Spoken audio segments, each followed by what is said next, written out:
Hi అండి. ఇవాళొచ్చేసి కరకరలాడే కమ్మని రుచితో రిబ్బన్ పకోడాని ఎలా తయారు చేసుకోవాలో చూద్దాం. ఈ రిబ్బన్ పకోడాని ఇలా తయారు చేసుకున్నట్లయితే క్రంచీగా, టేస్టీగా చాలా బాగుంటాయి. ఈ రిబ్బన్ పకోడాని అచ్చం స్వీట్ షాప్ స్టైల్లో రావాలంటే ఇలా తయారు చేసుకోండి. కరకరలాడుతూ చాలా బాగొస్తాయి. ముందుగా ఒక మిక్సింగ్ బౌల్ తీసుకుని అందులోకి 1 కప్పు దాకా జల్లించిన బియ్యం పిండిని తీసుకోవాలి. అలాగే ఇందులోకి జల్లించిన శనగపిండిని 1/3 కప్ దాకా వేసుకోవాలి. 2 టేబుల్ స్పూన్ల దాకా కారం, చిటికెడంత పసుపు వేసుకొని ఒక 2 టేబుల్ స్పూన్ల దాకా ఉప్పు వేసుకోవాలి.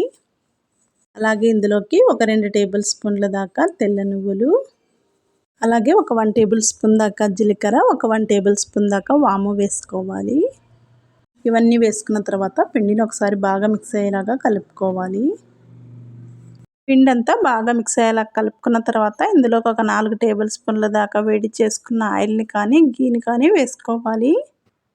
లేదంటే గీని కానీ మీ దగ్గర బటర్ ఉన్నట్లయితే బటర్ని కూడా వేసుకోవచ్చు.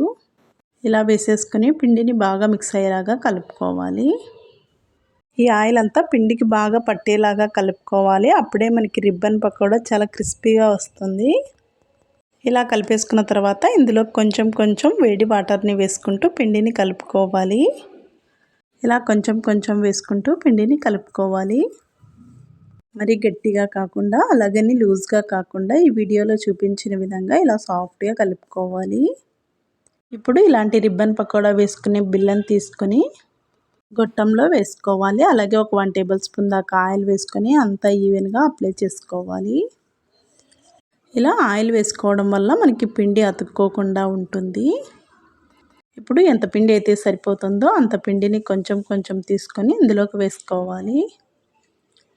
ఈ విధంగా వేసేసుకొని పిండి అంతా ఆరిపోకుండా మూత పెట్టుకొని ఉంచుకోవాలి.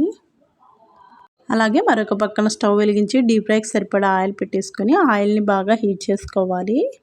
ఆయిల్ బాగా హీట్ అయిన తర్వాత ఆయిల్లో వేసుకోవాలి. ఈ రిబ్బన్ పకోడా వేసుకునేటప్పుడు కొన్ని టిప్స్ ఫాలో అయినట్లయితే రిబ్బన్ పకోడా చాలా క్రిస్పీగా వస్తాయి. పిండిని కలుపుకునేటప్పుడు బాగా కలుపుకోవాలి. అలాగే ఆయిల్ బాగా వేడిగా ఉండాలి. వేసిన వెంటనే కదపకుండా 1 నిమిషం బాగా కాగాక మరొక సైడ్ టర్న్ చేసుకోవాలి. ఆయిల్ చల్లగా ఉన్నట్లయితే రిబ్బన్ పకోడా క్రిస్పీగా రాదు. అందుకని ఆయిల్ని బాగా హీట్ చేసుకున్నప్పుడే మనం రిబ్బన్ పకోడాని ఆయిల్లో వేసుకోవాలి. ఇలా ఒక సైడ్ బాగా కాగిన తర్వాత మరొక సైడ్ టర్న్ చేసుకొని రెండు వైపులా మంచి కలర్ వచ్చేంత వరకు ఫ్రై చేసుకొని తీసుకోవాలి. అలాగే మిగిలిన వాటిని కూడా ఇదే విధంగా వేసుకోవాలి. ఎవరైనా కొత్తగా ట్రై చేసేవాళ్ళు కొంచెం ఓపికతో ట్రై చేసుకున్నట్లయితే ఈ రిబ్బన్ పకోడా చాలా బాగొస్తాయి. అచ్చం స్వీట్ షాప్లో కొన్నవి ఎలాగైతే ఉంటాయో అదే విధంగా ఉంటాయి. ఇలా తయారు చేసుకున్నట్లయితే రిబ్బన్ మురుకులు చాలా టేస్టీగా క్రిస్పీగా చాలా బాగుంటాయి. ఈ విధంగా తయారు చేసుకొని తీసేసుకోవాలి. ఇలా తయారు చేసుకొని ఒక డబ్బాలోకి స్టోర్ చేసుకున్నట్లయితే 1 వీక్ దాకా అయినా కూడా నిల్వ ఉంటాయి. ఎవరైనా కొత్తగా ట్రై చేసే వాళ్ళు రిబ్బన్ పకోడాని ఇలా ట్రై చేయండి, చాలా బాగొస్తాయి.